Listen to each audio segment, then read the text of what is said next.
বিএনপির ঘাঁটি হিসেবে পরিচিত কুমিল্লা ৪ আসনে এমপি হতে মরিয়া হয়ে উঠেছেন বিএনপির কেন্দ্রীয় জেলার ৩ নেতা। তারা হলেন বিএনপির কেন্দ্রীয় নির্বাহী কমিটির সদস্য সাবেক ৪ বারের এমপি ইঞ্জিনিয়ার মঞ্জুরুল আহসান মুন্সী, ছাত্রদল কেন্দ্রীয় কমিটির সাবেক সহ সাধারণ সম্পাদক এম আওয়াল খান, কুমিল্লা উত্তর জেলা বিএনপি সদস্য সচিব এএফএম তারেক মুন্সী, বিএনপির কেন্দ্রীয় নির্বাহী কমিটির সদস্য বেলজিয়াম বিএনপির সভাপতি সাইদুর রহমান লিটন।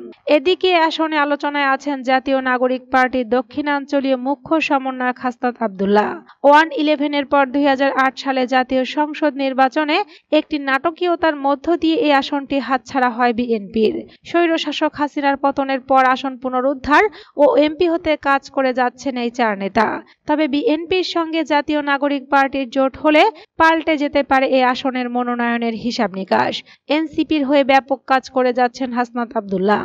এদিকে গত 26 অক্টোবর রাজধানীর গুলশান কার্যালয়ে ইঞ্জিনিয়ার মঞ্জুরুল আহসান মুন্সী, তার ছেলে ব্যারিস্টার রেজবিউল আহসান মুন্সী, এম আওয়াল খান, এএফএম তারেক মুন্সী ও কৃষক দলের কেন্দ্রীয় কমিটির সমাজ কল্যাণ সম্পাদক অ্যাডভোকেট রেহনা পারভীন সহ 5 নেতা ডাক পেলেও বাদ পড়েছেন বিএনপির কেন্দ্রীয় নির্বাহী কমিটির সদস্য ও বেলজিয়াম বিএনপির সভাপতি সাইদুর রহমান লিটন।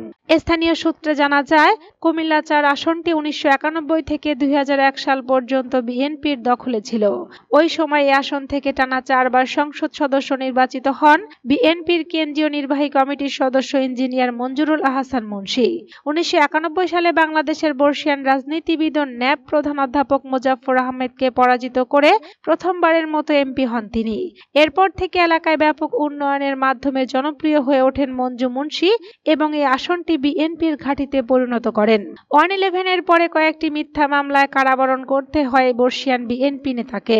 মামলা জটিলতার কারণে 2008 সালে জাতীয় সংসদ নির্বাচনে মঞ্জু মুন্সী অংশ নিতে না পারলেও ধানের শীষ নিয়ে নির্বাচনে অংশ নেন তার সহধর্মিণী বেগম মাজেদা আহসান মুন্সী।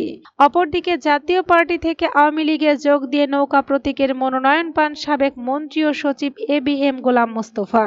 ওই নির্বাচনে বিএনপি প্রার্থী সুনিশ্চিত বিজয় ঠেকাতে কৌশলী প্রচারণায় নামেন প্রতিদ্বন্দ্বী প্রার্থীরা।